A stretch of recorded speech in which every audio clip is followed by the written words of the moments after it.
we keep talking about money, and one thing that keeps coming up in my house is inflation. I did some groceries this week, and was it this week or last week? I don't know, but recent enough to where um, I bought something and I'm like, yo, that's kind of expensive. Like everything's going up. Um,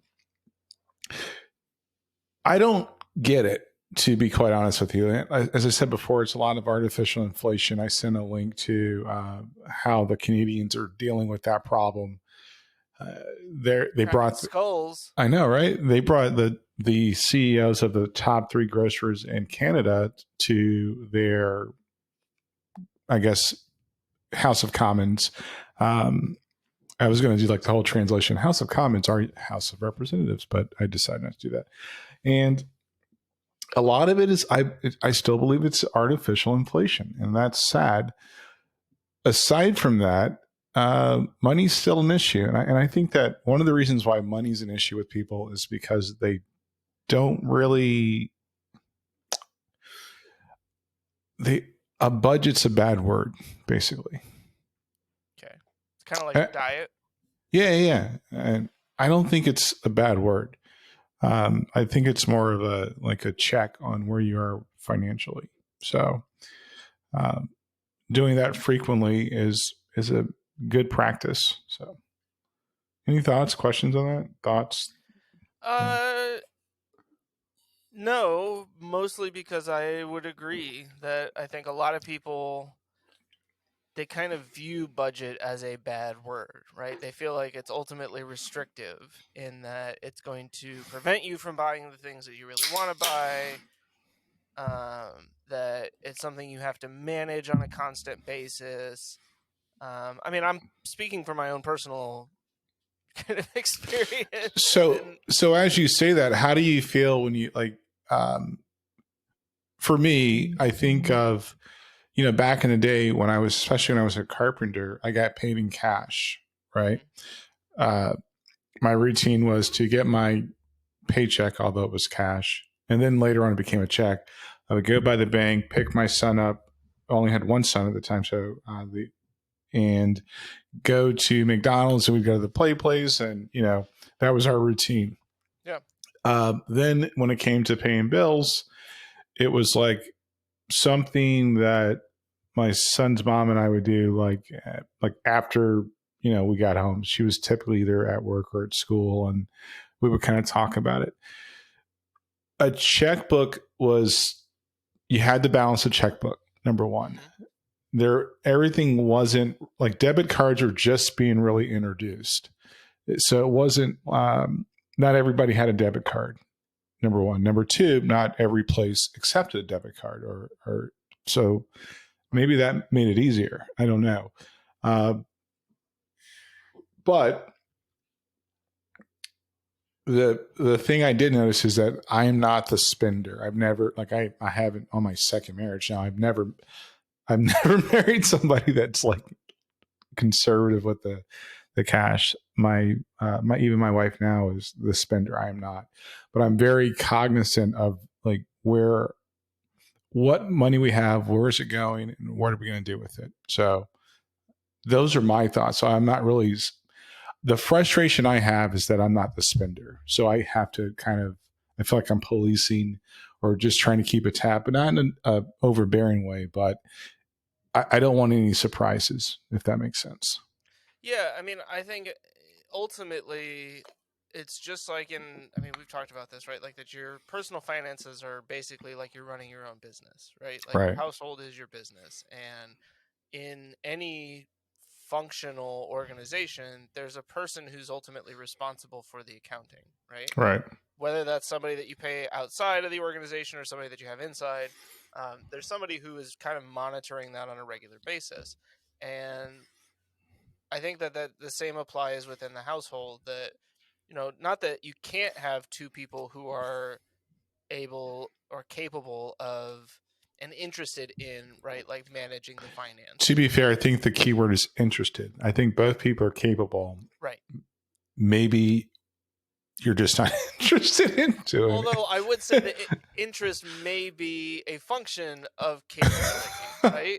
Or vice versa. That Right. capability may be a function of interest, because I believe that I am capable of managing my finances, but I'm not interested in doing it. And so that ultimately is what leads me to getting in trouble over and over again. And for me, as we've documented a couple of different times on this show now, I think a lot of it ultimately stems from, in some part, feeling like I'm starting from a deep hole, right? Whether it's a lack of understanding of how best to go about this, it's a lack of tools, or a tool that I feel is actually helpful in allowing me to manage my finances. It's not that I don't understand, right? Or that I don't understand the importance of it. It's just never managed to like crack my top 5 in terms of things I want to spend my time doing, or even things that like I feel like I should or need to spend my time doing. For some reason, I've kind of convinced myself that I'll figure it out, right? Like whenever I get that bill and it's like, how am I going to pay for that? I'm like, I'll figure it out. Like Right. that's a horrible place to be in. Let me just say, because you That's eventually get to a point where you get that bill and you're like, I have no idea how I'm going to figure right. this out. Like there is no figuring this out. I think that's a yeah. I don't know if I don't know. Um, I will say that there have been times where, and just because of my career, I didn't have the time, the quote unquote time. But it's a matter of, for me, it's like, all right, how can I make this easier? And there's two things I'm trying to accomplish. One, the first and most important thing is to communicate where we are with, like, to my wife. The second thing is, like, to make sure there's no surprises. Like, I just don't want the surprise of, like, oh man, we're low on cash, and that's just really uncomfortable, and that brings its own level of anxiety. Yeah. So my priority is to, how do I, if I know that one of the biggest strifes and problems in marriages is money, how do I how do I alleviate that? The second thing is, how do I eliminate surprises? I sent a link, and hopefully we can put a link to this YouTuber that she was a financial influencer on YouTube. And gosh, I just need to look up her. Let's see, what's her name? I'm going to look it up. YouTube. Gosh. So I just opened up another tab and going to look at my history real quick. Hopefully this doesn't mess up the screen sharing. It won't let me do that, but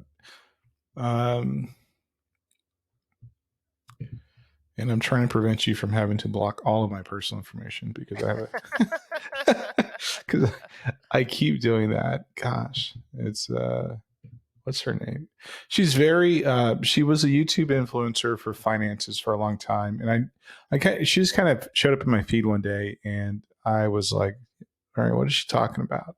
And she was talking about some of the falsehoods people mention. Oh, her name is Camille Colazo. I'm glad you found it, because I could not find it.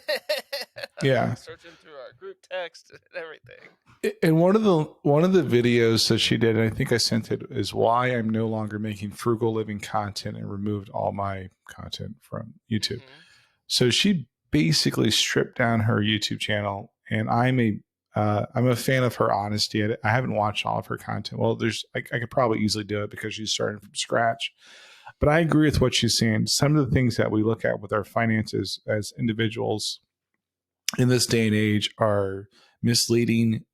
They are they are just ridden with misinformation, and that can lead to disappointment. If I think back to our Synchrony Bank episode, like, the way I look at money is different from, especially, to Right of the Line or to a lot of other people, because I look at it differently. It's like, yeah, there are things you can do. There's probably better ways. There are not better ways, but there's probably more practical ways to accomplish what you're trying to accomplish. To be fair, a lot of that is because you don't understand the time value of money. So. Yeah, you're right. For those of you that don't know, That's an We're- inside joke. Yeah, we're going to put a Watch link. every episode of the Kristen and Andre show. No, actually, just watch the second Synchrony video, Synchrony Bank video, and I'm pretty sure we explained that thoroughly in that Yeah. one. And in what will most likely be our most recent episode here, where Chris shares his personal financial struggles with BMO Harris Bank. So who really doesn't understand the time value of money? This guy right here. I'll gladly pay you $50 Tuesday for a 50-cent hamburger today. Yeah, you're exactly right. Wow, that's amazing. I love that reference. That was actually that's a clip. One of the tools that we've talked about a couple of times, or it's come about in our episodes, is you need a budget. I think it's great if you're married. Basically, I could need a budget. Yeah, more commonly known as YNAB. I will say this: we're not getting paid to do this. I'm doing this because it's a tool that helps me to accomplish objective number one. Objective number one for me is to make sure my wife and I are on the same page when it comes to finances, period. I can do the same thing, and we'll do a video about this in GNU Cash. So if I was single, I would probably use GNU Cash. And the reason I would do it is because I could actually keep all of my business information in the same program, and it'd be super easier. It would be easier for me to do my taxes at the end of the year. Would you say it'd be barely an inconvenience? Barely. Wow.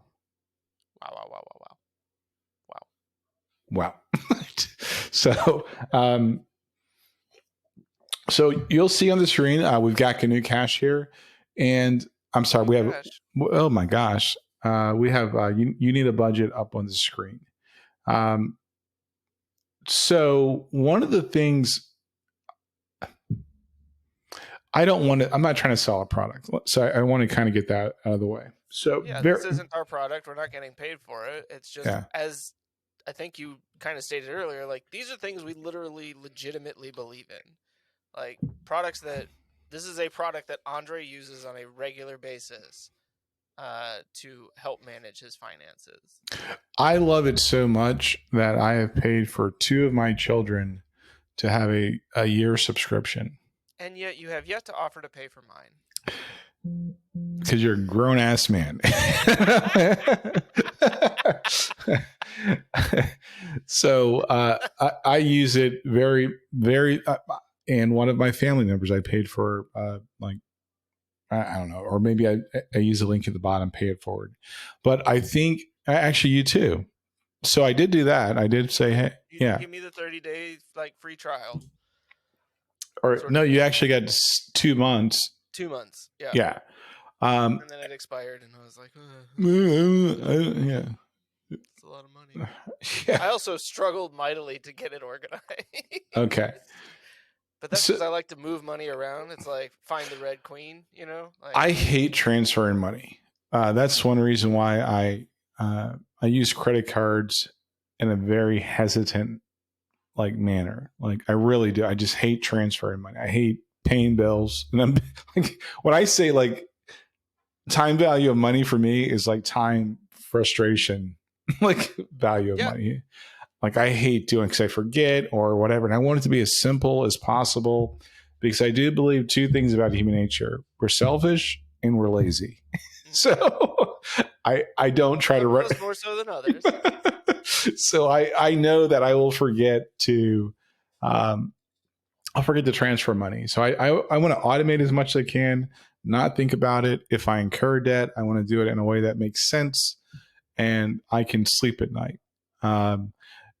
But anyway, the setup or the layout of You Need a Budget and is fairly simple. The reason why the budget is at the top is actually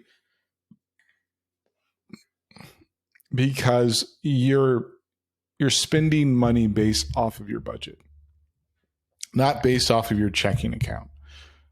One of the conversations that my wife and I frequently have is like, because our checking account has more money available than what's in the budget, basically. Mm-hmm. So let's say you have 8,000. As it should be if you're doing it correctly. Right. Right. You've got 8,000. Your balance says $8,000. Well, typically, people that don't try to manage their finances in some type of manner to reach an objective, they're going to spend $8,000. Going to the strip club. Yeah, $8,000 in nickels. So what I've done is I set up just a basic, a default everything, blah blah blah, and I'm going to try to walk people through. If you think back to our recession proof episode where I said, hey, get off the, give yourself some runway, try to get things close to zero, then I would start and I would graduate into a tool like you need a budget. Because sometimes it's very difficult to try. Let's say, for example, you're behind in all your bills. Your goal should be just to get things to zero. So that way the money that you're spending is for things that are current, not to pay off like BS or like late fees and a balance debts and stuff like that. Yeah. So I with this basic layout, so you have the budget is the first thing, and then you'll see here where my cursor is floating at is the budget accounts. These accounts are going to be the funds or the cash that are going to give you money here, all money assigned. So I did a couple things with those accounts. There's a checking account, a savings account, and a rainy day funds account. And I'll set up a credit card account a little bit later. But the checking account, let's say you're single. It's just you and you, right? Or even if you're not single, like if you're with somebody else and you're sharing your finances. Let me just start a little rant. If you're married and you have separate accounts and they're like legit separate, that's weird. Like I just think that's super weird. Like you pay for this, I pay for like that's weird for me. Like that's going to eventually, like in my opinion, that could lead to some problems. We have separate accounts, but they're for our play money, right? Mm-hmm. Where they're not our monopoly money. They're not in our budget. I don't look at them in YNAB. They're just, we put money in them every month, and they're discretionary funds of however you want to use them. So, for just food for thought. So checking, savings, and what I call rainy day fund. So if you go through the YNAB methodology, think about Christmas. Christmas happens every year, same time. That's where I don't like to put it in savings and then transfer it back to a checking account.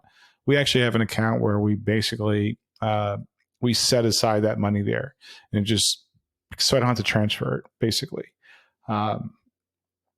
And we spend money out of those accounts. So that way it's like Christmas is funded or a vacation is funded. So when we go on vacation, we use that account's like debit card, basically. This also reinforces why I'm not so prone to use credit cards, because I have cash to pay for things. Right. So, just does that give a little bit of context? Yeah, I think so. Okay, cool. So we have the reports, and they're nice to have. You have your typical reports, your spending reports based on categories. So we have nothing set up here. Your net worth report. Good. Yeah, we owe nothing. We're at zero, baby. And also your income versus expenses. And this is like your personal P&L. Most companies, you have a profit after controllables, or a profit and loss statement, or something of that nature. So if you brought in all this money, you spent this, what do you have left over? That's your profit. If your company's always at negative, something's obviously wrong. Stop. You're probably running a restaurant within the first 5 years of opening. Yeah, you should have you should have stayed away from the restaurant. And then, of course, you have all accounts, where it's like a register. If you know what double entry accounting is, it's kind of that type of ledger where it's got everything that's doing whatever. Okay, so let's go back to the meat and potatoes.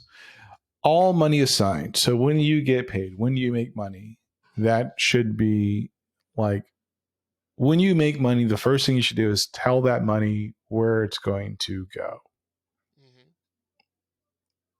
I have a strong feeling most people don't do that. They get a paycheck.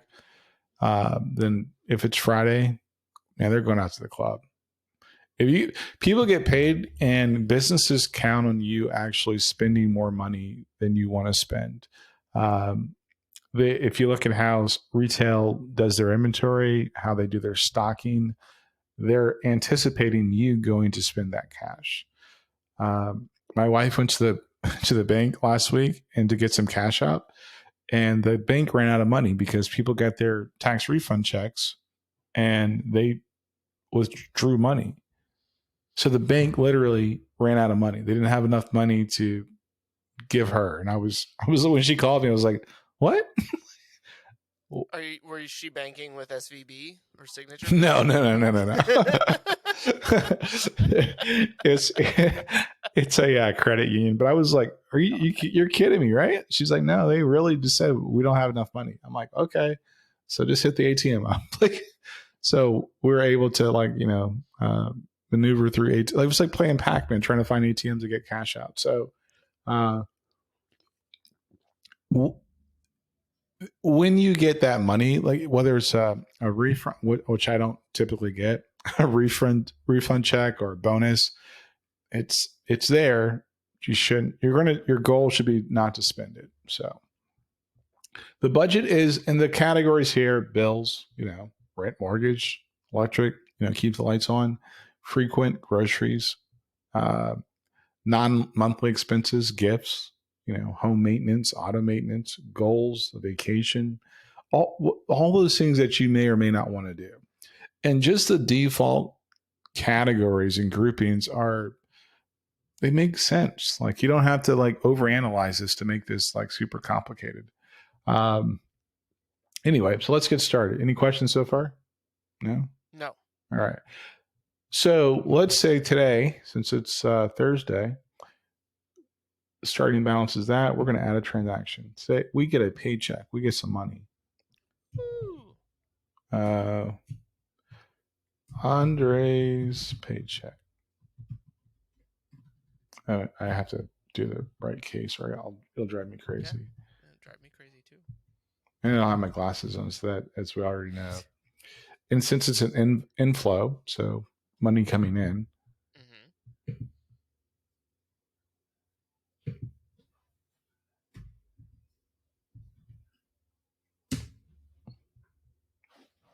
All right, my comma's there, 46.25. Bam. So you'll see how that number now reflects this. Mm-hmm. I've got 46.25 ready to do something with. Okay. What's first? That's a question. What's hers? What's first? Not hers. Oh. I think that was like a Freudian slip. All of it.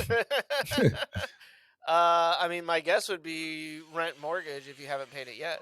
Right. So I'm going to say, just for giggles, my rent or my mortgage, my rent is $1,200. Bam. Okay.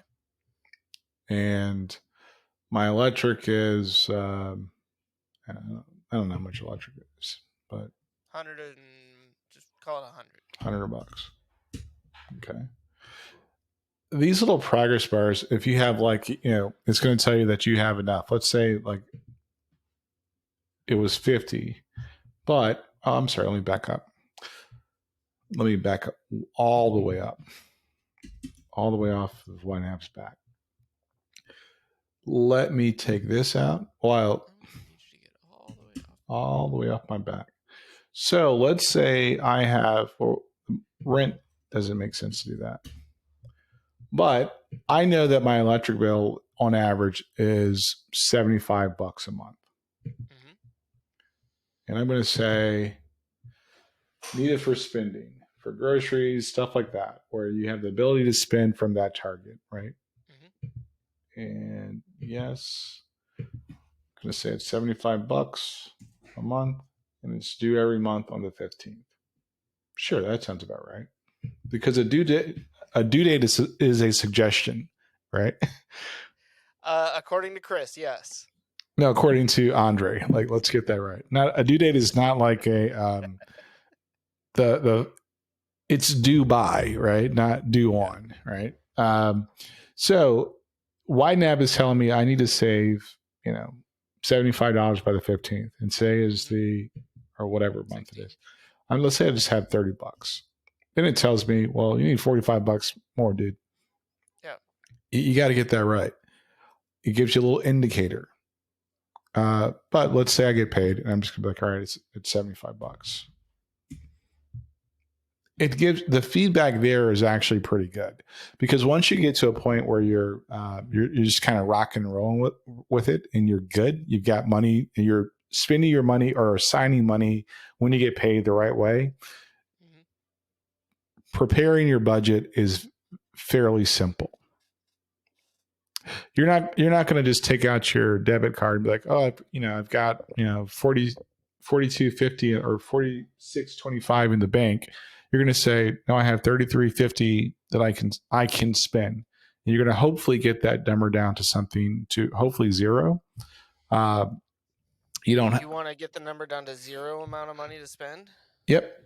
Ready to assign. You want to get that number down to zero. You want to make sure everything has got something to do. Right. So okay, but hold on. Sure. Just so I understand. What you're saying, the ready to assign, so the amount that you got from your paycheck, you want that to go completely to zero. Yep. But that's because money's going into the vacation fund and all these other things. Right. Okay. Continue. Okay. Well, what's a good water bill? I don't know. Let's say good or mine. Sure, we'll take yours. What's your water bill? $100. $100. That's water and trash. Okay. I know my internet's $80. Yeah, mine's 90 because I got the gigabit. I got a gigabit too. Oh, who do you have it with? AT&T. Spectrum. I can't get AT&T down here. So we'll use yours because that'll make me feel better saying, hey, they suck. Cell phone, because nobody's got a phone anymore. My bill's like $250, I think, or $223. Damn! How much is your bill? Maybe I'm paying too much. Mine's like $40 a month, but remember, no, that's not.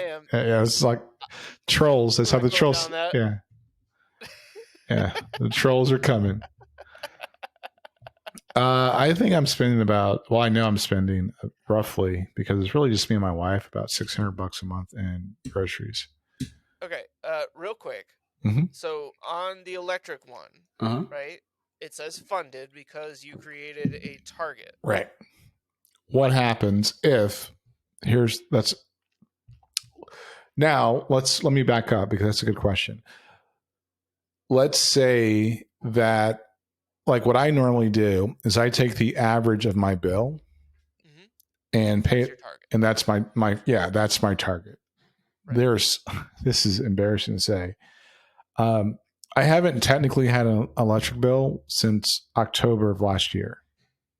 Because you have credits on your account. Right.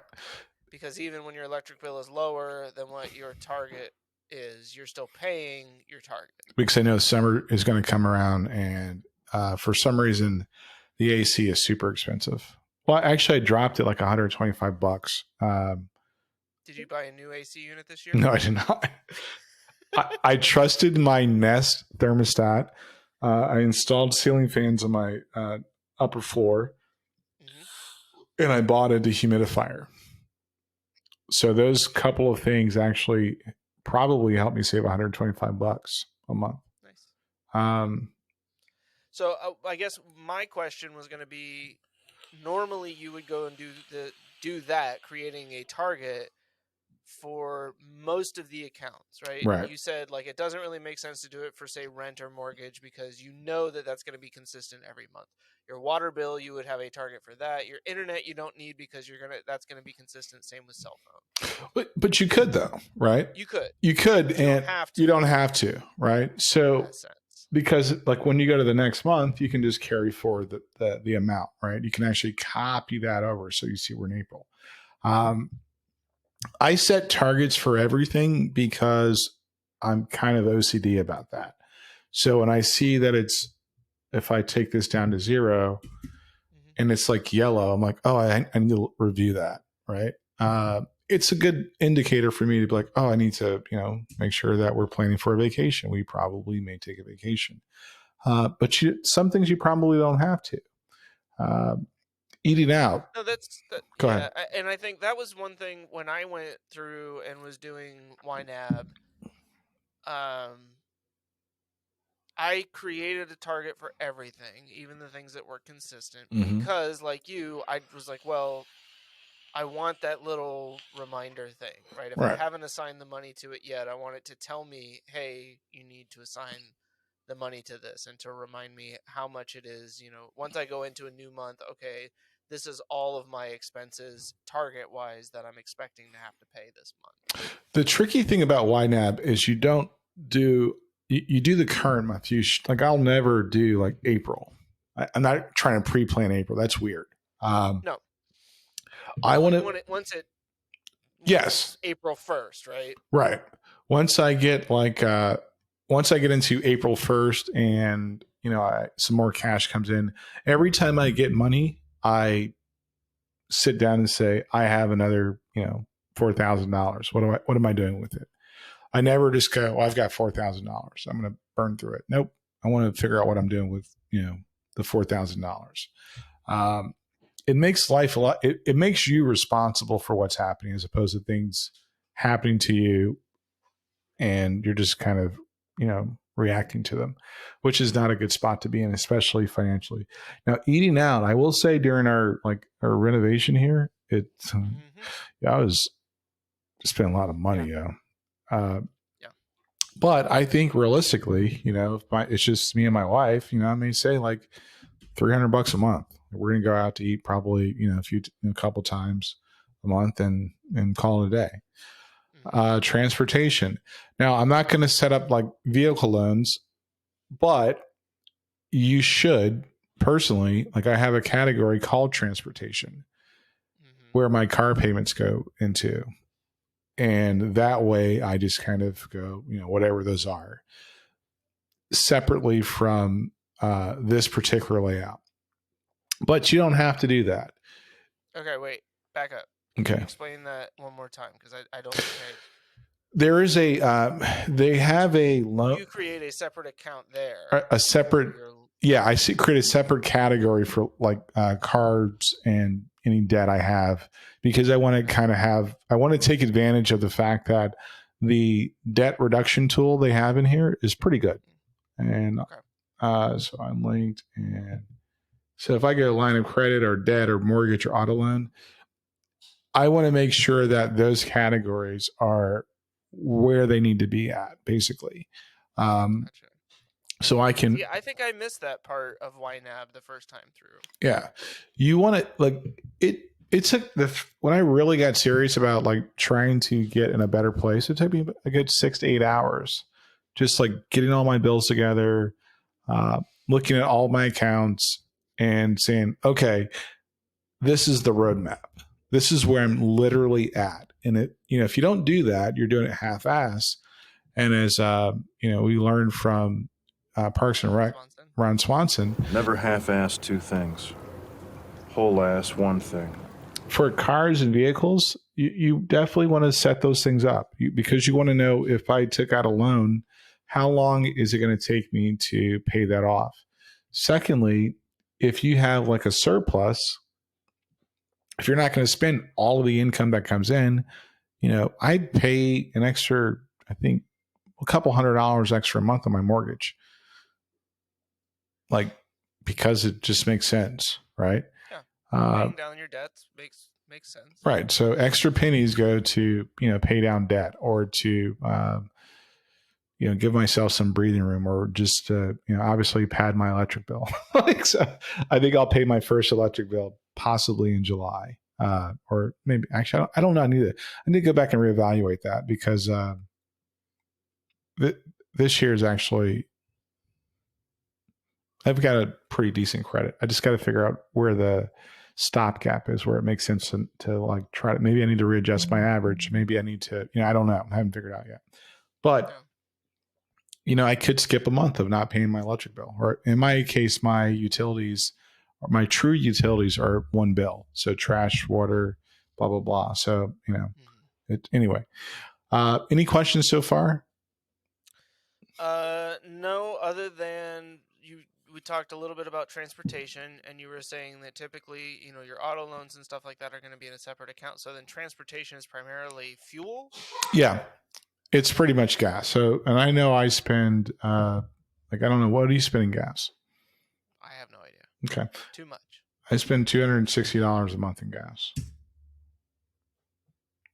So, and I would assume that people probably spend that much. So, Yeah. Yeah, but I actually put gas. Remember, Andre only puts a quarter tank of gas in his car. Every time I think about that, every time I put gas in my car, I'm like, how did he?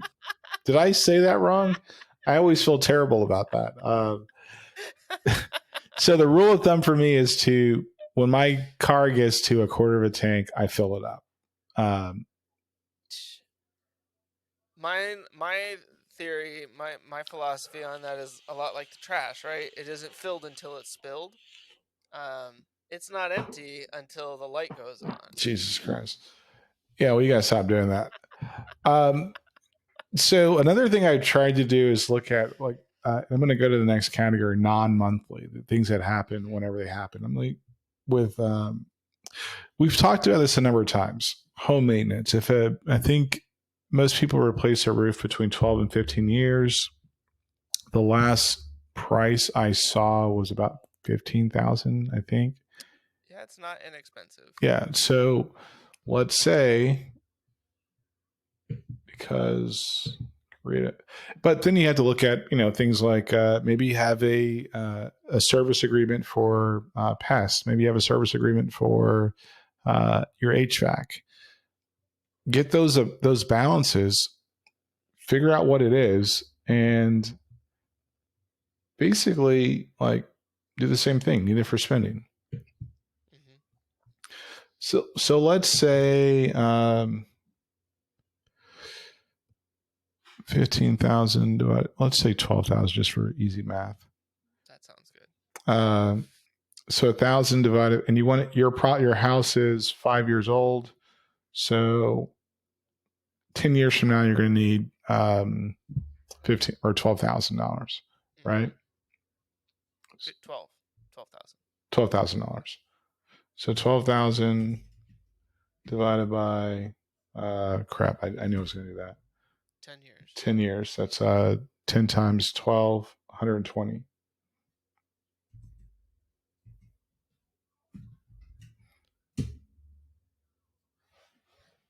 Yeah, $100 a month. I don't know why was I thinking about that? So I was thinking if I'm wrong, this people are going to kill me in the comments. So $100 a month, right? Mm-hmm. You just basically save that, and you make a little note of blah, blah, blah, blah. Or actually, you can do one even better. You can set a due date of whenever that is. Right. And you don't have to do the math, but because I'm going to add other. I'm going to add other things. I'm going to add my any service agreements I have. Because I'm probably going to have to replace an HVAC in the next 2 years or whatever. I don't know. At least. Yeah. Includes roof repair. I'm going to put my glasses on just for a little bit because that's starting to get embarrassing. Roof repair and HVAC service, etc. All right. So that way, as I'm looking over this and reviewing my budget, I can say, oh, these are things that's what makes up this amount of money. That's what makes up this $100. And that's why I can spend this money on something else. That is not why you can spend this money on something else. So the roof's not leaking today. But do you see how that's helpful? Yeah. Yes. Okay. Obviously, I'm just. I know. I'm just want to reinforce the fact that I don't want you to do dumb shit. I really don't. No. But I'm not gonna fund that just yet because I'm gonna do the same thing for auto maintenance, right? So if tires, when I buy a car, I ask how much tires are for the car.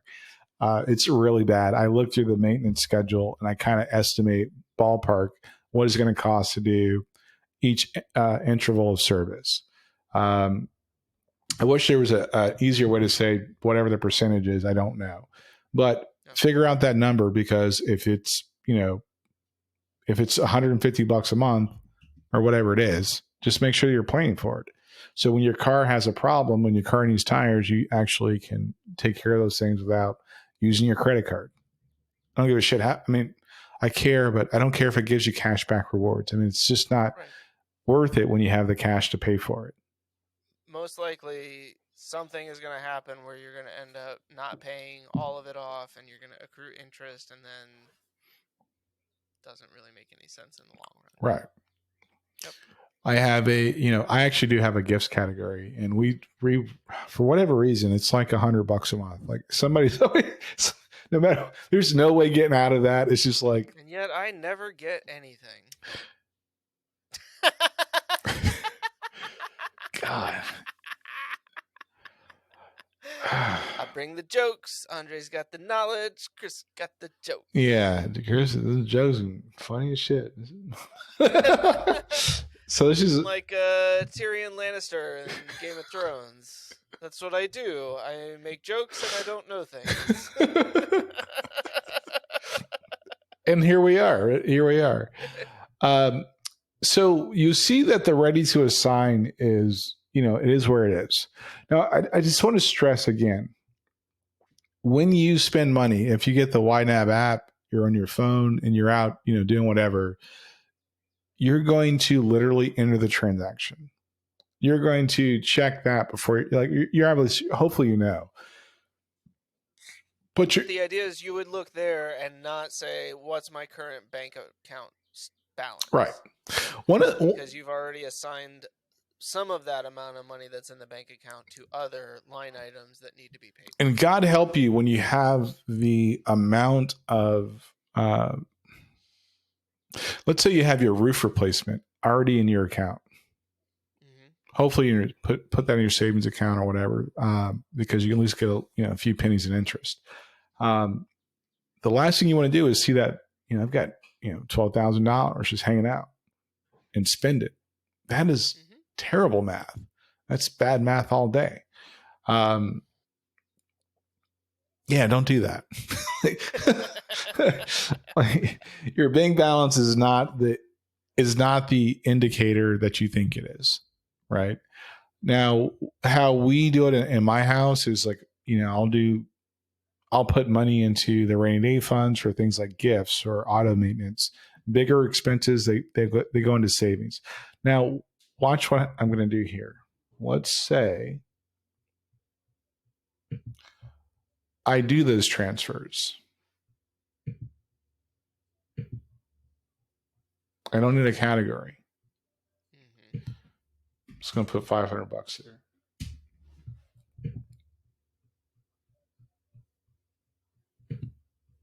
What is it? You did inflow. Oh, yeah. That's why I need to wear my glasses. Ladies and gentlemen, Andre Powell is getting old. Is that $5? That's your starting balance. God, Jesus, Lord have mercy. Outflow. Sorry, I know I'm not supposed to correct you in public. But you're doing a damn good job of doing it consistently. I'm gonna try and help you out. So you'll see how the budget doesn't change. It's still $46.25. Right. The accounts may change individually. That also carries over to the budget, because these are our budget accounts. Now, where the money lives is irrelevant. Gotcha. So the money is ready to assign from any account. Right. It doesn't matter which account it's in. So you don't see a drop of $500 out of the ready to assign, because that money still exists in the rainy day fund. Right. And as long as you're making a budget account and not a tracking account or whatever, you're fine. You're golden. And you can actually, you can change the perception of how you look at the money. Like if you don't have the debit card to this account, you're great. God bless you. Right. You're just, it's like envelopes.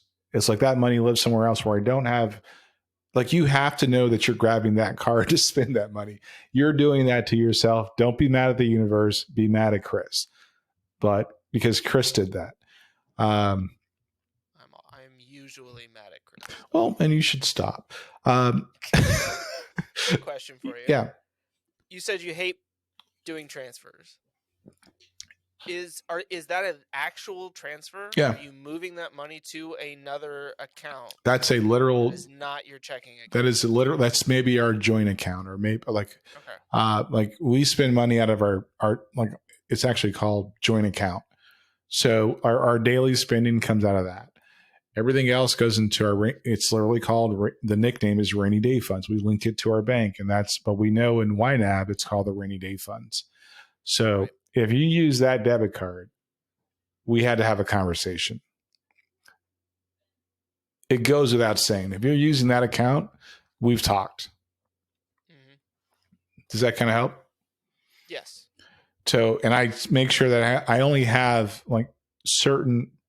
I only have access to certain cards in my wallet. The other ones are in a safe under a moat, like like Andre the Giant, defending it. Floating above a lot of a pit. Yeah. So you just can't get to that card, and that's okay. Yeah. Questions so far? No. Do you do...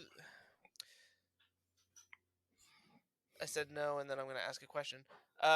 Do you do those transfers manually every month, or is it an automated process that's like part of your paycheck program and stuff? Because I know my company pays through one of the big payroll management groups, and you can put a percentage or a fixed amount of your paycheck into one account and the rest of it into another and stuff like that. So I'm just curious, do you leverage that type of service, or is this nope, Andre Powell controls everything, so he's going to go in and manually do this once a month to move money over? It all depends on where you're at with your big picture. So if you're just getting off the runway, you're going to have to make notes. Like I said, it took me 6 to 8 hours to kind of get everything like a roadmap. And then for a certain amount of months, I was actually doing the transfers, just until I felt comfortable with our spending behavior and habits. You knew that you'd have enough money going into, not until you felt like you had things under control, so that the amount that you were going to automate into one account was not going to impact your ability to pay everything else from the other account. So you get off the runway, then once you make that change and you're good, you feel better about where you're at. And you can, now I will say this, the ready to assign, you don't have to get it down to zero the first couple months. I know that's a goal, right? But it sure is helpful sometimes to kind of balance the budget and say, yeah, okay, we got a little bit of cushion for error, right? I just like how you're get it down to zero. I'm like, how do I get it up to zero?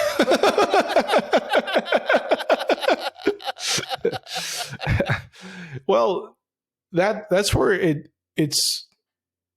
that's more an analysis of your own spending habits, of what bills and debt and stuff you have outstanding, and figuring out what changes you need to make in either your lifestyle or your current financial state in order to get into a better place. I can tell you, for us, having extra money, but being aware of the fact that you're spending almost $1,200 a month eating out is very annoying, right? Sure. But when your kitchen's not ready, I'll be honest, I'm paying for the convenience. I'm like, I don't want to do this, but and to eat. And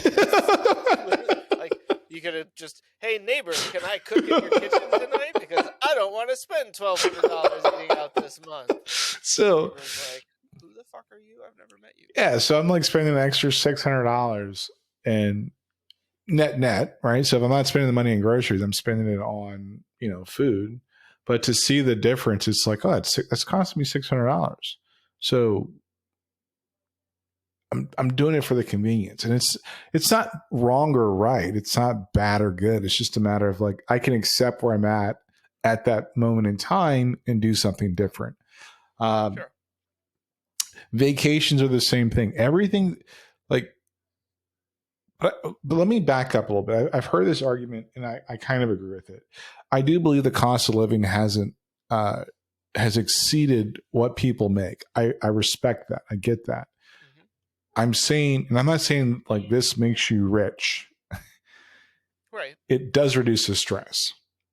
It does show you opportunities of where you can spend less money. I'm not going to be one of these idiots that say, well, stop going to Starbucks. Fuck, if that's the only thing I have, and like that's a form of relaxation and a peace of mind, then go to Starbucks. Well, and there's probably other places in your budget that you can make a bigger impact on, Right. your financial situation than your $7 or $8 latte. Yeah, but I also think that you should. The reason why budget's a bad word, and like these idiots, and I've seen a couple of people on YouTube that say the same thing, and I kind of, I wouldn't target your latte. I would target, yeah, but sell the car that you're driving that costs you more than you can really afford. You probably don't need that, right? I'm the type of person that says that I really don't want to be a millionaire. I just want to be able to keep the lights on and afford my lifestyle.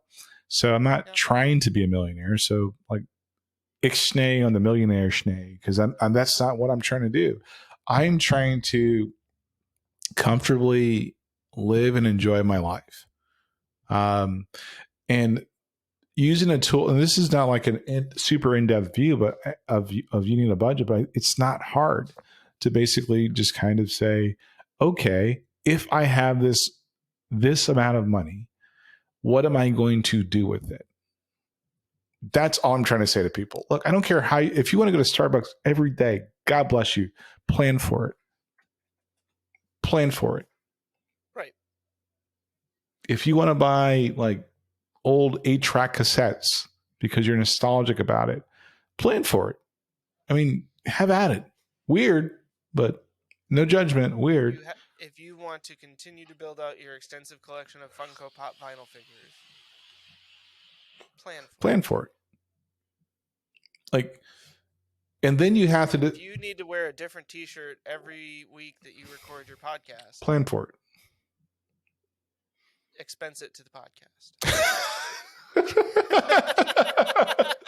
It's a marketing expense.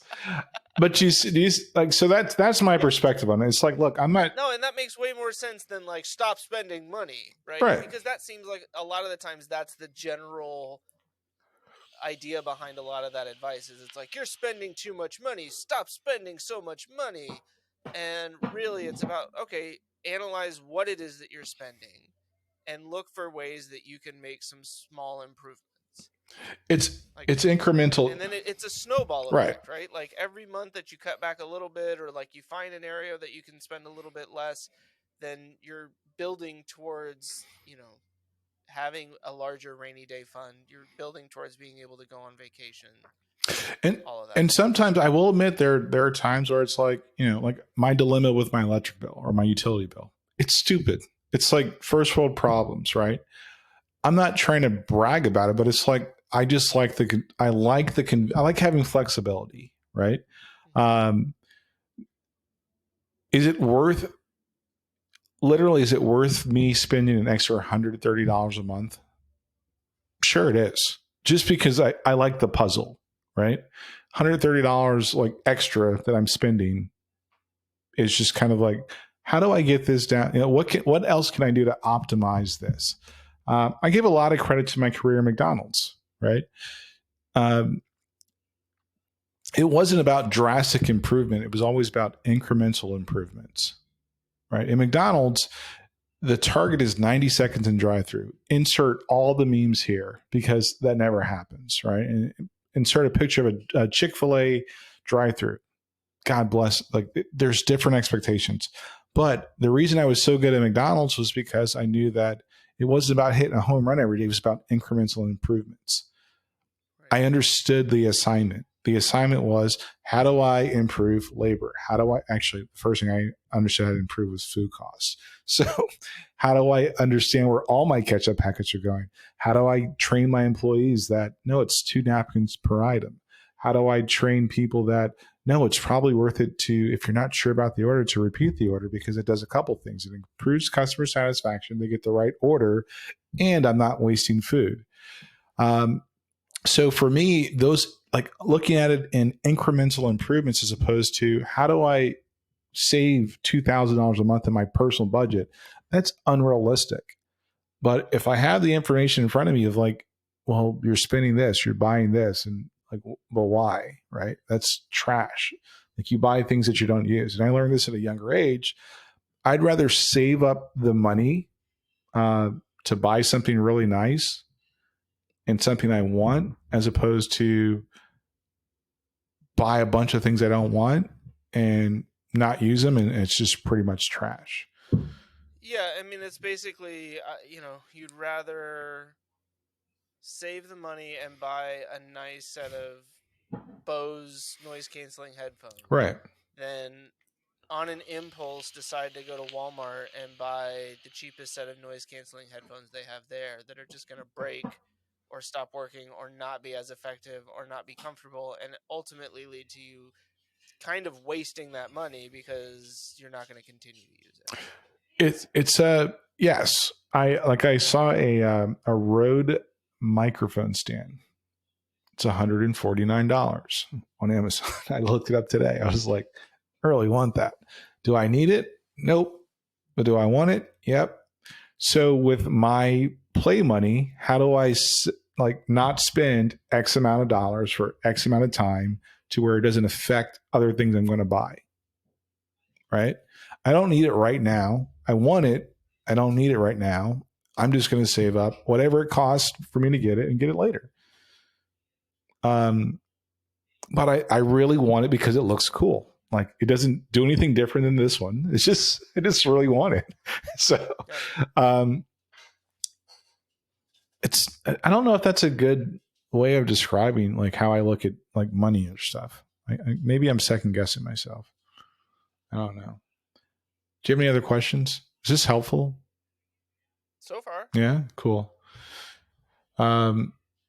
Hobbies and stuff. Like, for example, in my personal budget, like I actually take a portion of my play money to fund the podcast. So whatever I do doesn't affect my, my other stuff. And that's where like I'd rather invest my money. I'd rather invest my money in things I actually want to do, not, just haphazardly.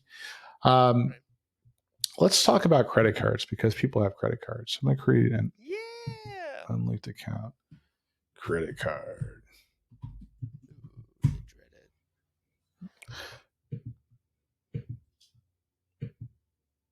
Ooh, I don't want to give it a balance. That'll just depress me. $20,000.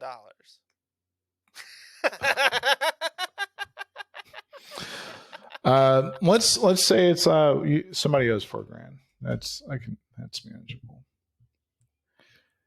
So what you're saying is that $20,000 in credit card debt is not manageable. It is. It all depends on what your salary is. Oh, well, there you go. But shit, okay, let's go back. Let's make it 20. No, I'm just just kidding. I'll take the challenge. So what YNAB will do is, first question is the realistic one. The last option. We're not. That's what we're looking for. This is why. I love how it even says, pro tip, assigning money to cover your balance leads to less debt and more trial. Yeah. Like, this is an option, but for the love of God, it should be an option, but you can't actually click it. Like, it's just. It should ask you like 6 confirmation questions. Like, are you really sure you want to do this? And then on the last one, it's like, yeah, we're changing this back to one of these other options for you because you're a fucking dumbass. This is why you're broke. Yeah. So, create a target to pay off my balance over time, right? Okay. And it's a very reasonable thing that don't have enough to pay your entire balance. A target helps you assign what you can to pay the balance over time. All right, let's walk through that.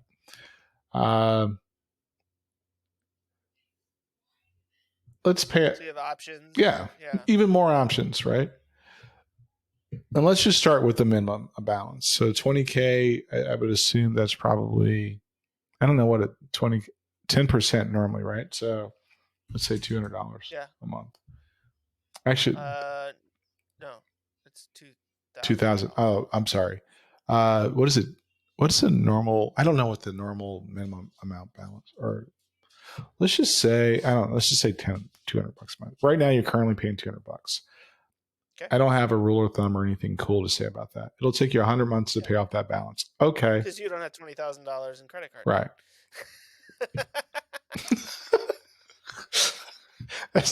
I do have debt, though. I do have debt. So what they're going to do is it's going to create a category for that particular credit card to cover those payments.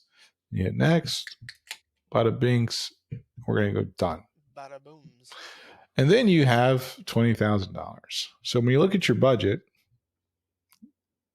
you're fucked. Well, not really. It's saying that if you took this cash and paid off that debt, you would have that much money. So just get okay with seeing some negative things every now and then. Yeah. Now, where did put their credit card payments? All right.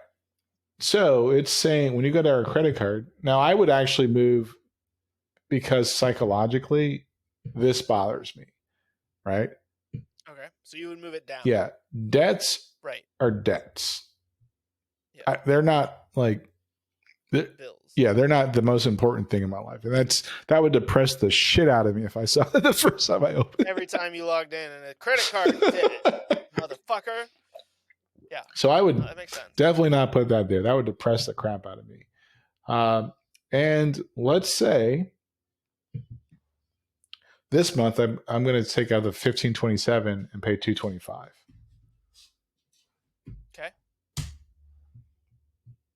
Okay. So what that does is, if I go back over to this Mamma Jamma, this guy keeps not wearing his glasses. Blah, blah, blah, blah, blah. They added some new features to YNAB with the debt stuff. So do you need to add a transaction there? No, not yet. The budget is all about planning, right? Got it. Okay. That's the key part. The plan is the roadmap. You're constantly every month adjusting the roadmap, and that's actually a pretty good thing. Let's see. Oh man, this is all right. Quick question. Go ahead. I've seen it pop up a couple of times here. Link account. Do you link any of your? Oh, I do, because I'm a nerd. Okay. I mean, and I understand we're not doing that here because this isn't your actual financial stuff. Yeah. And that would. But I was just curious. I didn't know if you were one of those where it's like, I'm going to manage all of this manually because I don't trust that shit. No, I don't. Like the dude. way it does it. No, I do. I reconcile so for me, I actually every 2 days reconcile my accounts. That's obsessive. I was just gonna say, is that how often people should be doing it, or do you feel like I once a week? If I'm being super honest, if there are two things that influence that. One, before debit cards, you had a checkbook. You're writing down it. You're capturing every transaction. If you spend cash or you do an ATM, I mean those actual interactions help you to be more aware of it. Yes. In my career at McDonald's, I looked at P&Ls like 3 times a week, like literally 3 times a week. And on the beginning of the month and the end of the month, before in the month reconciliation. I mean, so I was probably those particular, especially the end of the month, I was constantly looking at, hey, has this thing cleared? Has this, how does that affect our bottom line? So for me, I'm not adverse to reviewing where I'm at routinely. Okay. If you own a business, how often are you looking at your books? Right? Now, where we do have challenges is entering transactions as they happen. Mm-hmm. Not both. Now, when you say we, I mean my wife. So,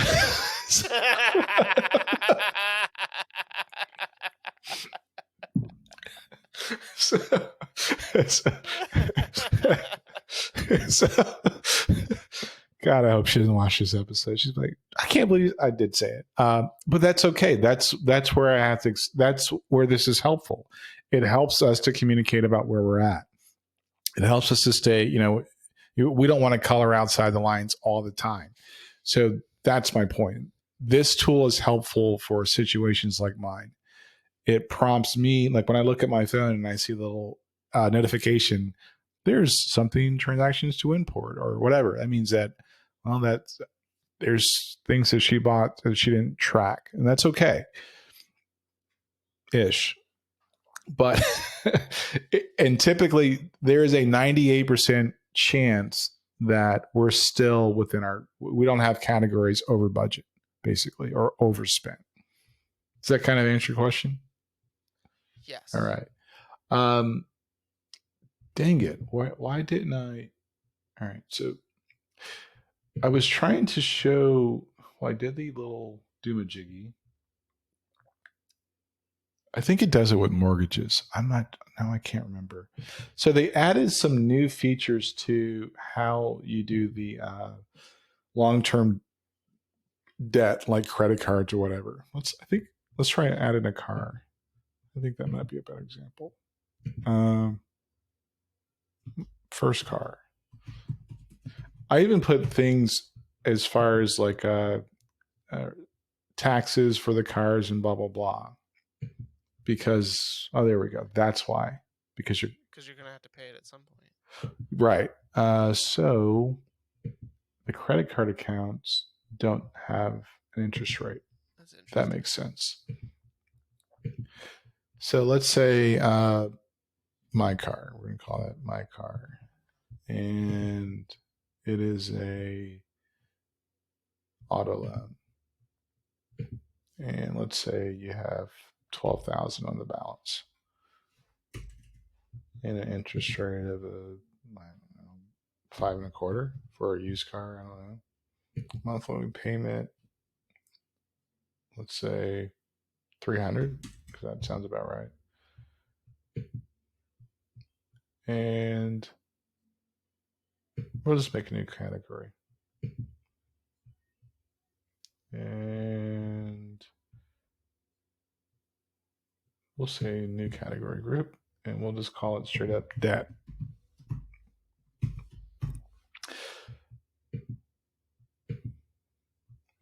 Okay, so when I look at my car, it gives, since there's an interest rate, it'll give the pay down.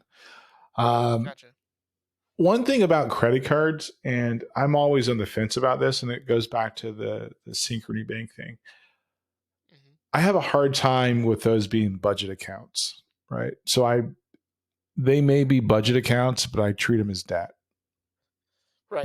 Which honestly makes way more sense to me, because like you're saying here, right, that $20,000 in credit card debt has an interest that's going to accrue every month, even if you're making your minimum payment, right?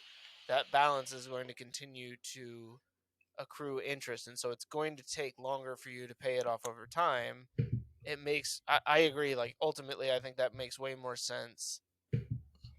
You know, in this case, I see why they're putting it in there, because maybe they're looking at it, I don't know, it says cleared balance. Would that be like your line of credit? But the clear balance is that's not how you'd want it's from your last statement, right? But it's still debt. Like you still owe that money. So let's say I spent, exactly. I used my credit card for groceries, and I spent $200. Okay. Now it's saying you have to make a payment of $425, right? That blows my mind. So I've already committed to $225 a month to pay this off. Now I have to write a check for $425 to the credit card. I get that ultimately what I think YNAB is trying to encourage you to do is pay off the monthly balance. Yeah. Or like, you know, your monthly statement balance plus whatever additional payment. Yeah, totally get that. Trying to help pay it. I see exactly what. Yeah, I don't want to do that. I just rather. I spent $200 on a credit card, and now I'm paying I'm supposed to pay another $200 in addition to the payment that I was already planning to make to pay off the balance. And I had $200 in my account. Right. So why'd you do that? You see for the point. For the miles. Yeah. No, that's not for me. It's just I get it. I really do get it. I'm like. But it's a game, right? Like the credit card companies are playing a game in that they're banking on people not spending more to get these bonus, points or cash back, whatever it is, and then not paying off the total balance every month so that they can charge them interest. And then now, it's it builds and builds. And Yeah. builds. So I firmly understand it. I get it 100%. I just have a hard time with that rationale. I just can't. Yeah, I mean, it's not the time value of money. I'm not doing that. I don't want to, I just don't, that's where I think that it kind of reinforces my point of like, we're doing different things. We have different priorities and objectives. So for me, I'd rather like, I fund my company from my personal account. Well, and I think, correct me if I'm wrong, but one of your kind of fundamental principles when it comes to this is to eliminate as much unnecessary debt as possible and as quickly as Right. possible. So adding debt, even if you are planning to pay it off at the end of the month, just goes against that general principle. And that $200 that you're spending, you're not going to invest that in your savings account and then take it out at the last second and put it in to pay your bill, right? Like, and even if you did, you're earning what, like a penny, if that, a fraction of a penny. Like, come on. Yeah, an eighth of a penny is not worth it to me. Travel miles aren't. I mean, I'm on the fence about like travel points because our kids are in different states now, and not going to drive to California. But you know what? You can earn miles by booking directly through airlines and hotels. And right. Like, I have a Hilton's rewards card. That's what I do for business, right? I have to pay for all of my stuff up front, and then I submit my expense report, but I get to keep all of the miles and the points and everything with the different rewards programs that I am a part of. Yeah, and but at the same time, I low key don't really trust rewards programs, like because they all have they're selling your data, and that's not conspiracy, Andrew. That's like a fact. Harris Teeter's buying their number 2 or 3 competitor in the Midwest. It's going to make them the largest grocery store in the country. And one of the things that helped them to make money in 2022 was selling data from rewards programs. I'm not okay with that. Like, I'm good. Like, I try not. I mean, it's how often have we talked about, if you're not paying for it, you're the product. You are the service. Yep. you are the product, not what they're selling right. you. And in Harris Teeter's case, it's both. They're selling the groceries and they're selling your data. And they're like, ooh, but you get Vic points, or you can save 3 cents on gas. But their response is, oh, but we analyze it. Like, I can still, like, honestly, if you gave me 3 to 7 data points on any individual from any of these data warehouses, I'm pretty confident I can put you in a demographic, and with enough effort and work and focus, I could probably figure out who you are. Or at least get really close. Yeah, and that's not. I mean, John Oliver's lack of backbone notwithstanding, right? Like, when a man fitting our demographic description clicked on the Ted Cruz ad, meaning that we now have his IP address and device ID, and also know that he did it on an Android phone, so we could now take steps to identify him.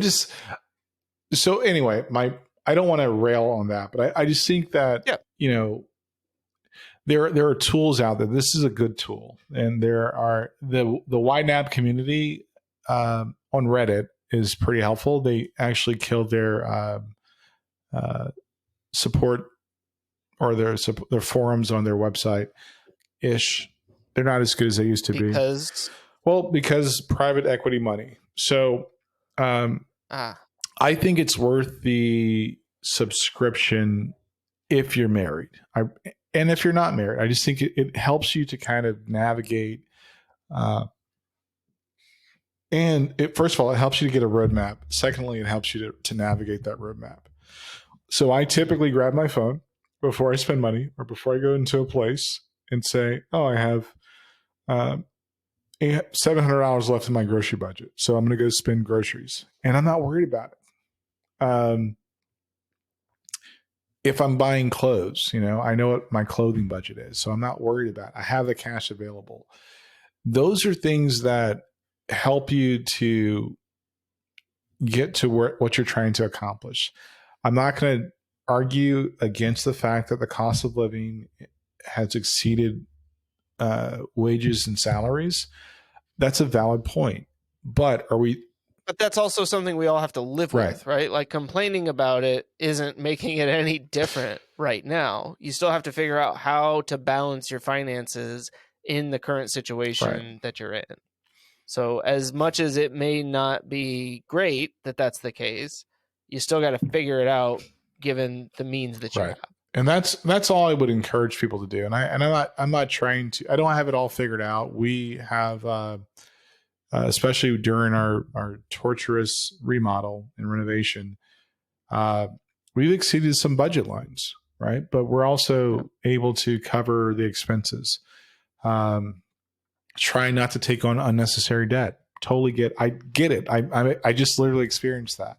There are some things I've actually had to incur debt on to kind of finish out the project because they make sense. Got it. But I have a plan to, like, although it's an obstacle, I have a plan to get back to what I was trying to accomplish beforehand. And at the same time, increase value to my home. So it's not perfect. And anybody that tells you they have a perfect system to help you, like do whatever, they're lying, because and they're gonna probably rip you off. They're lying. So I'm all about just trying to say, no, is what you're saying practical? Can people apply that? Can you duplicate it? If you can't duplicate it or it's not practical, people are going to fail at it.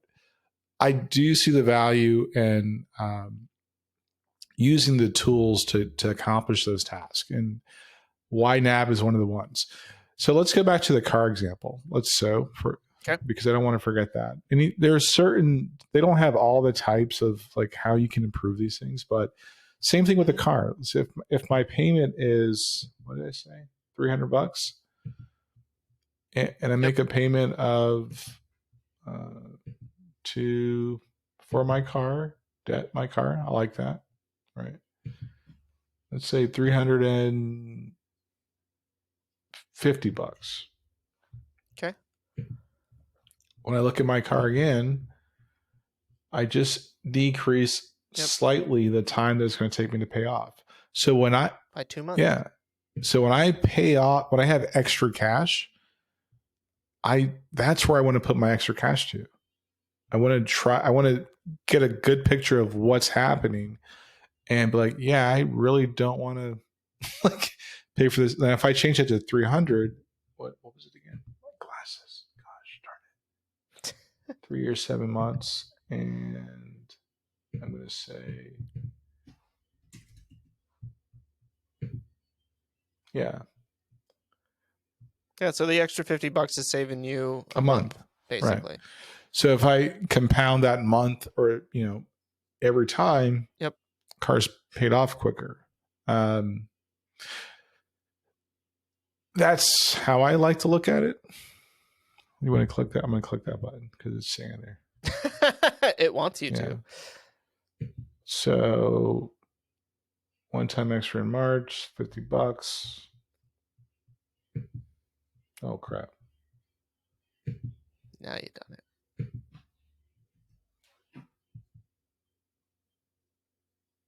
All right, it tells you right there, 1 month. Or if and you saved yourself almost $11 in interest. So if I did 200, you're probably going to be increments of a month, but you get the point, right? So if I say $500, so I get a bonus, right? Yep.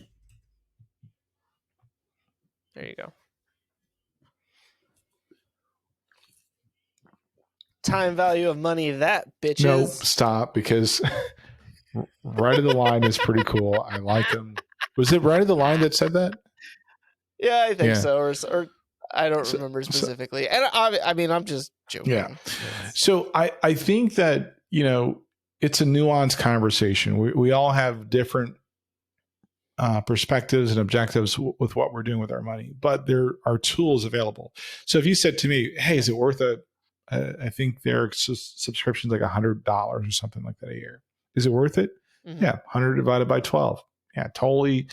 Every month it's going to save me that much time.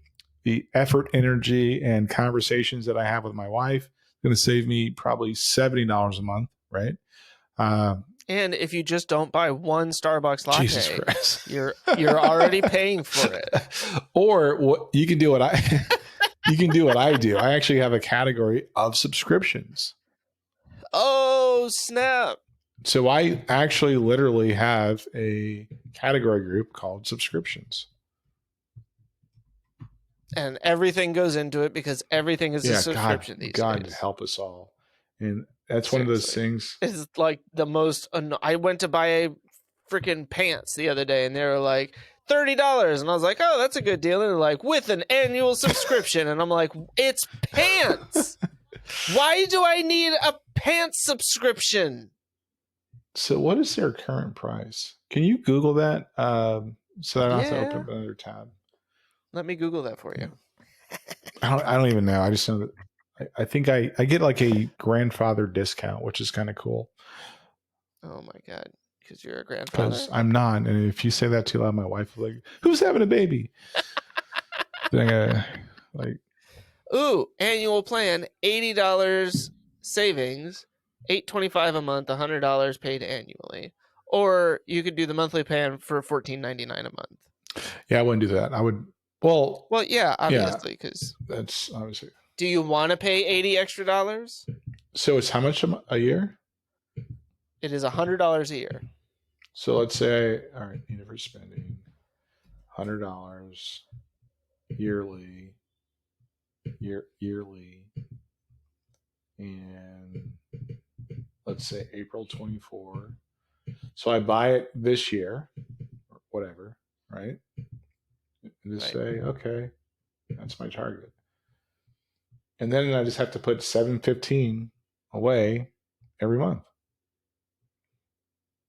And so when that charge hits, I'm good. I'm golden.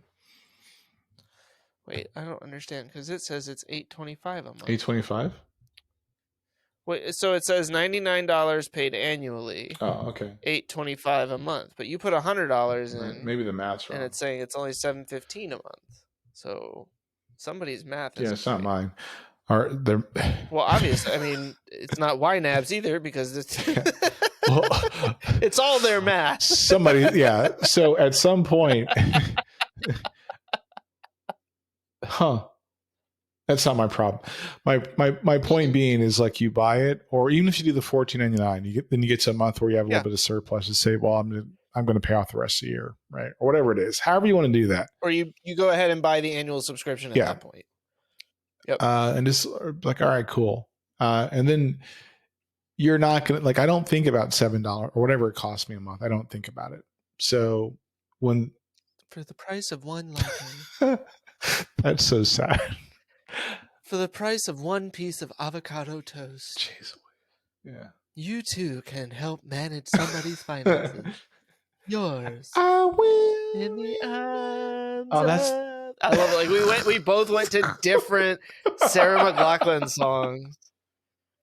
Jeez. Gosh. So all that being said, is this a better overview of YNABs? Yes. Honestly, like this has been very helpful because I think things that I missed the first time around was the being able to put your loans in as a separate account.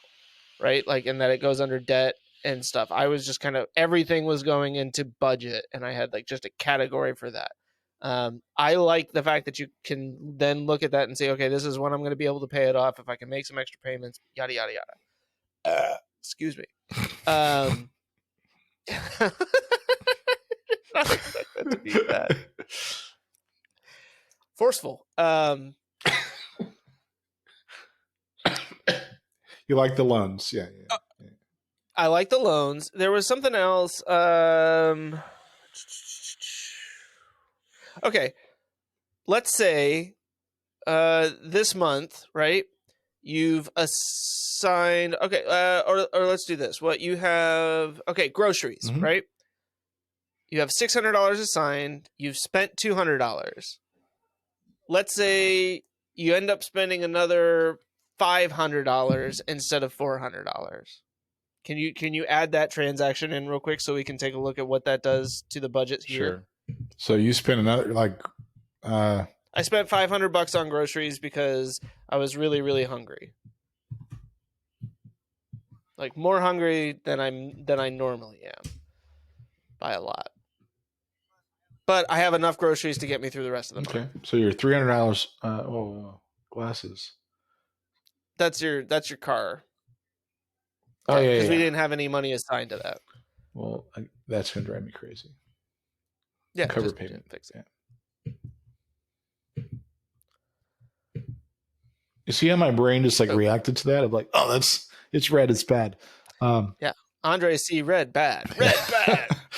All right. Green good. Yellow. So we're overspent by $100. Yep. Right? But I have money ready to assign. I can do So you would go in and up the assigned amount to cover right. what you spent. Right. Right? So I can do auto assign, underfunded $100. Mm-hmm. Bam. Okay. Or you can move money. Let's say, well, You could take it out of one of the other budgets. So it's when I was looking at P&Ls, let's say that I was going to blow labor percentage. For those that don't know, P&L is short for profit and loss. Profit and loss statements. I'm going to blow labor. I just know it. I'm not going to. Whoa. That. How does labor feel about that? Well, they've given me consent. So, how does your wife feel about she's that? not okay with it. So I'm gonna miss whatever I projected for that line item, right? Okay. I've got a maintenance and repair budget of like $4,300. Mm-hmm. Well, so what you're saying is that the McFlurry machine is going to continue to not work. No, that would be the shake because you're not going to. Oh, the shake machine. I thought it was so. The McFlurry I machine. have an option of calling Taylor and spending $875, mm-hmm. or I can try to fix it myself. I know I can fix it. I'm just going to have to fix it that month. Take the time. I have to take the time. Like, oh, okay. I can order the parts. I can, the parts are going to cost me like $200. But you're going to save on all I'm the going labor. to save on the labor. Which is where they really get you. I've got operating supplies where it's like, well, I don't need to order that replacement widget this month. Mm-hmm. I'm going to do the same thing. I'm going to do the exact same thing. I'm going to look at my budget and say, I'm going to miss that by like $1,200. Where can I get some of that back? It's the same principle.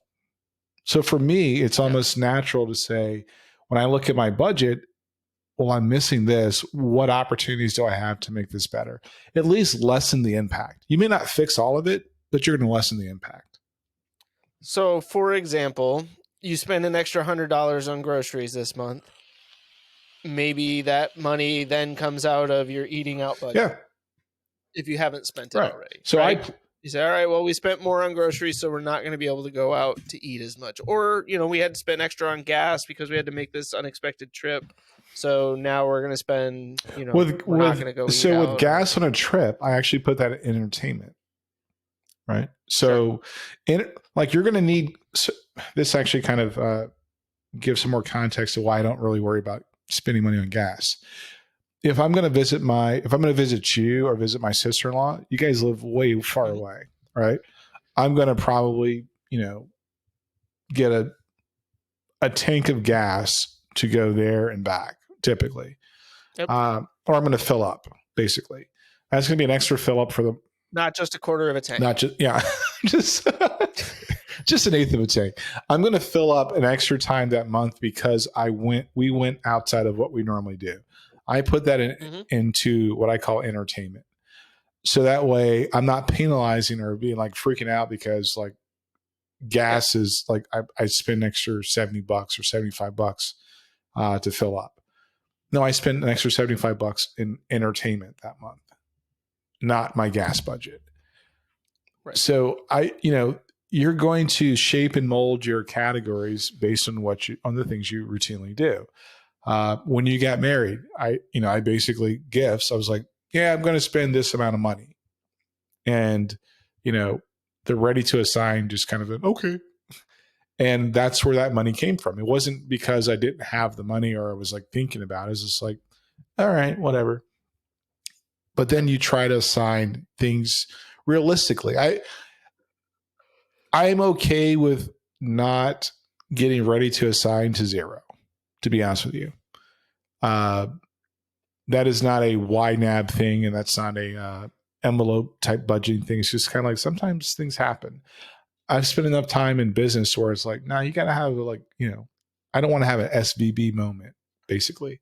Right. You need a cushion. A little bit of a cushion. Now, I do have an emergency fund, but if I have money that's available that doesn't have to come out of my emergency fund, I'm going to, Is it really an emergency to buy Chris a wedding? No. No. So there are some times where because let's say for example, with our renovation, I knew that the kitchen was going to be out of commission. So I didn't budget everything. So the months where my eating out budget was, horrendous, I just put that money from ready to assign into that line item. I wasn't sure how much it was going to cost. I knew it was going to cost more. Right. So I tried to think about those things practically and realistically, as opposed to trying to put myself in a box of, well, I can't do this because the budget said so. No, I don't agree with that. But I guess ultimately that it depends on where you are financially to begin with, right? If your bills and everything that you have assigned is getting you down to ready to assign 0, then you are going to have to then look to pull from other budget line items in order to cover overspends in other areas. But I would caution anybody to think of it that way, to be honest with you. If you're looking at your budget routinely before you spend money, the things you're going to spend money on routinely are going to be like groceries, gas, and that's it. Everything else is extra. Going out to eat, extra. Buying clothes, I hate to say it, extra. You just have to look at it as to, is my plan right from the beginning, and then evaluate the adjustments you had to make. Because you can plan for buying clothes. You can plan, you really can, but it's not detrimental to the operations of your house, basically. I mean, it certainly shouldn't be. If you're out buying clothes and not paying your bills or your mortgage, then you probably need more than a budget. Yeah, you need an intervention. Yeah. Hey, we're going to sit you down. Chris, you don't need another funny t-shirt. Your funny t-shirts have taken over the entire closet. Christy has no room for any of her clothes. Stop buying t-shirts. You've proved your point. You understood the assignment. I have so many t-shirts. So that's where you want to look at it as, okay, I'm okay with having a little bit of a cushion. I've got somewhat of an emergency fund. I try not to touch it. I've got a little bit of a cushion, and you can work your way outside of the ditch or the hole that you dug for yourself. And it just takes frequently looking at it. And I tell people, when I was at McDonald's, I looked at my P&Ls at a minimum 3 times a week. At a minimum. I just had to know. So that's basically every 2 days like you do with this. I just had to, I just can't go into the weekend thinking sales are great. And, you have an ice storm and you're down 22% in sales. Well, guess what's going to change? Your projection of sales affects your budget. So, case in point, if you're projecting 19.85% in labor, that is a percentage based on sales. If your sales decrease, 19.85% in labor is less hours, the same same average hourly rate, but it's less hours. What are you going to do differently? Right?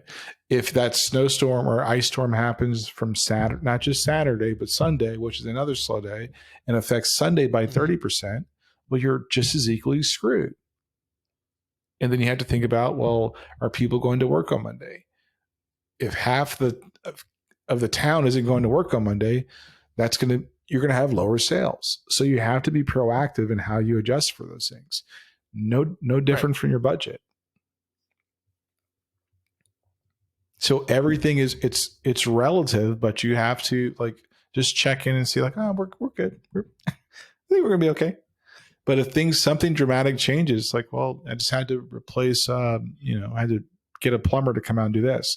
All right, we didn't have all the money, but we could fund some of it. Well, that affects other things. So maybe we're not buying a new couch. I don't know. But let's put it in the credit card. Then you have to ask yourself, but why are we putting it in the credit card?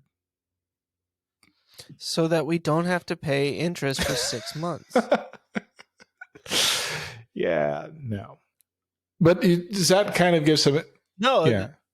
That makes a ton of sense. It really does. And I honestly have found this to be very helpful, the way that you've kind of gone through this. I hope other people find it useful as well. And it's honestly, it's making me want to get back into YNAB and to start being proactive in the way that I manage my finances, because I have for a very, very long time been very reactive.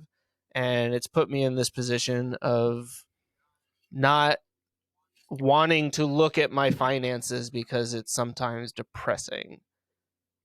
That's fair. So so when I was with McDonald's, I was a training supervisor, training consultant, and I used to struggle with like why people didn't want to train. And I realized something. People don't want to train because they are afraid of exposing what they don't know, and or they are uncomfortable.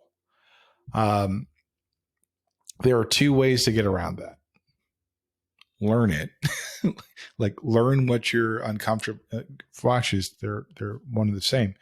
Be okay with being uncomfortable and learn what you don't know. And there are times where you have to say, hey, I don't have an answer to that question, but I'll find out for you. Same thing with budgets. Like, or just anything. Like you won't do it because it seems like overwhelming or it makes you feel uncomfortable. Well, spend more time embracing the uncomfortable and looking for ways to overcome it, as opposed to just cowering in the corner and letting things happen to you. That's just weird to me. Like there are things I'm uncomfortable with, and I make myself like get closer to addressing it so I can eventually address it and eventually get over it. Just like, all right, that wasn't as bad as I put it in my head, but like it's totally normal. Budgeting, like you have two options when it comes to understanding where you are financially. You can know or not know. Not knowing sucks. Knowing may not fix everything, but at least it gives you an opportunity to like not get punched in the back of the head. So that's a nice thing to have, right? Like not getting punched in the back of the head. Because it happens. So anyway, thanks for indulging me as I kind of I didn't do like I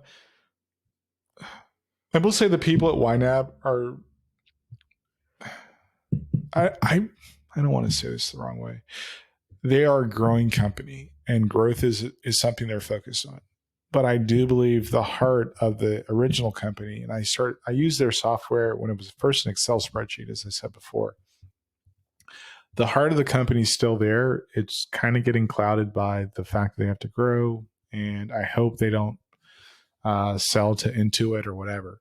But I will say that as far as a tool that helps people, it's fairly easy, and it's definitely, I do believe it's affordable for most people. So it's worth it.